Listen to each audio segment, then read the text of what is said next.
I was thinking about healing today and how it happens very slowly and then all at once. And I think that's pretty cool. It's something that has kind of been on my mind. When you learn how to read, or if you've taught a kid how to read, if you have a child of your own, or niece or nephew, neighbor's kid, whatever, if you've seen how kids learn how to read, it's ridiculously slow. They start by sounding out the consonants, right? The hard sounds that are a little bit easier for them to get to know. And then they start with the vowels and then they put them together. And if you've ever watched a kid who's learning how to read a book, it's very slow. They sound out every word so slowly. And then there comes a point, though, where if you know how to read, you know that you just look at it and you know what it says. And that's kind of how learning how to read works, right? There's this point where everything clicks in your head and all this stuff that you've practiced just comes together just like that.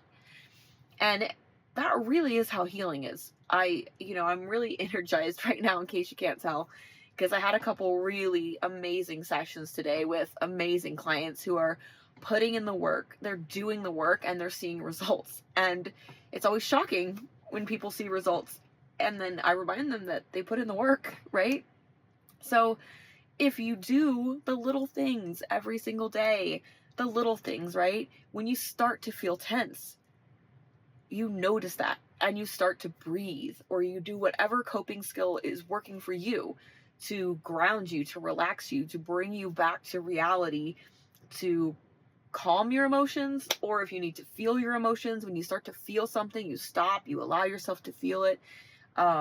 With self-care, when you take care of yourself, when you do something as simple as taking an extra long shower, spending 5 more minutes in the shower, right?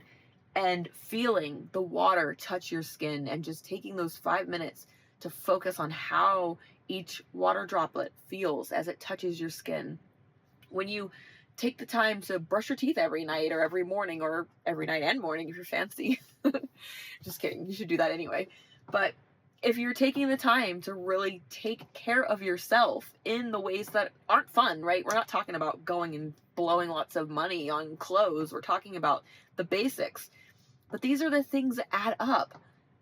You are taking care of yourself in these tiny little ways. And people have a hard time believing this when they're in the thick of it.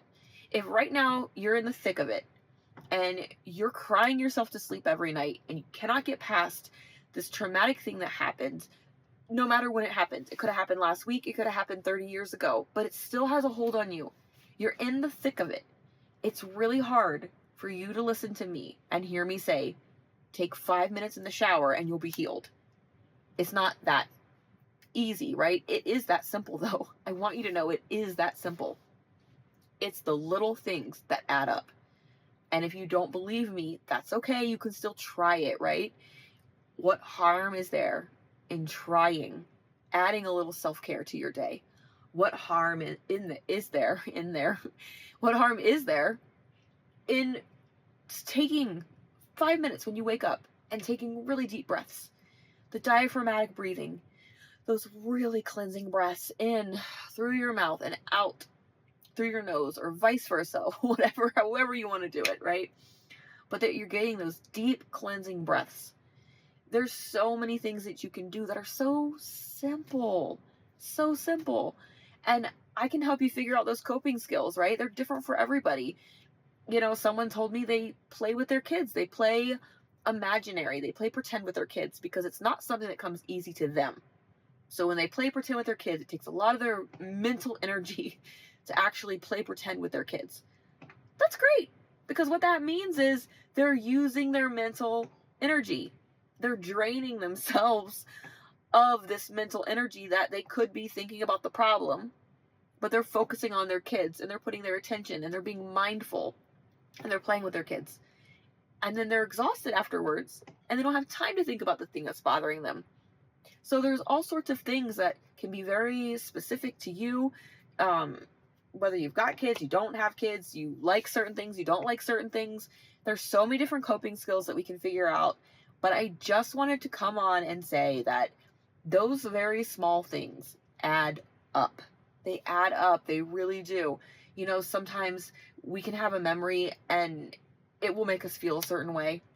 And sometimes it has to do with songs. I was obviously, I just got somewhere, and while I was driving, a song came on that in the past, in the pretty recent past actually, has brought up a lot of feelings for me. It's a song that it just brings up uncomfortable feelings about a situation that I was in, and it's there's some grief attached to it, right? And the song came on, and I was kind of blown away. I'm like, wow, I don't associate that with that song anymore, you know? Like, now I was listening to the song, and I kind of had this like sweet feeling about a memory that brought me grief before, but now it's kind of sweet. And obviously not every memory is going to be sweet, but there can be aspects of a very terrible event, and there can be aspects of a very terrible memory that are sweet to you, even if it's just having that compassion for yourself. You know, the whole memory could be crap, it could be terrible, but you look back and you see yourself, and you see yourself going through that, and your heart goes out to yourself. You have compassion for yourself. So these things that used to just take you under, they don't have to take you under anymore. They really don't. You can change, you can heal. And a lot of people are proof of that. People have healed, people have changed. And I bet you, if you asked all of them, you would find the common denominator is the little things that they did. So do something little today for yourself, and then be consistent with it. We don't water a plant once a month and expect it to live unless it's a succulent, right? Succulents can do that. Most plants, you don't water them once a month. You don't water them once a year and expect them to live.